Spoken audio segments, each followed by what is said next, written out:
بچه‌ها جنگ تموم نشد، من میخوام استوری بذارم. چرا دیگه تموم شد؟ تموم شد؟ خب چی شد تهش؟ هیچی دیگه، ما بردیم. خب خدا رو شکر من میتونم برگردم استوریامو بذارم. شنیده شدن صدای انفجار در تهران، پروکسی پروکسی پروکسی. باز شروع شد. صدای پدافند بود، پروکسی پروکسی پروکسی. خب بریم به کارمون برسیم که خیلی عقبیم.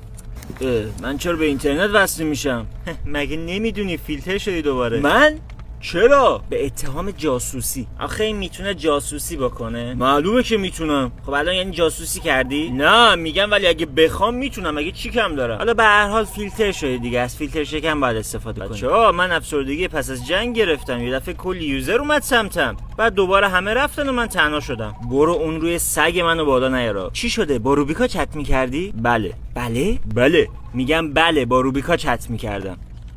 خب چیکار کنم الان؟ با تو نه. خب اوکی چی شده حالا؟ هیچی بابا، وسط جنگ داشتم چت میکردم، هر وقت میخواستم بوست بفرستم پیامم نمیرفت. داداش باید صیغه‌نامه ارائه بدی قبلش. برای مادرم بود. ماشاءالله مادر خوبی هم داره. مامانم که عکس پروفایل نداره. تو از کجا دیدیش؟ تو گالریش چیز حد زدم.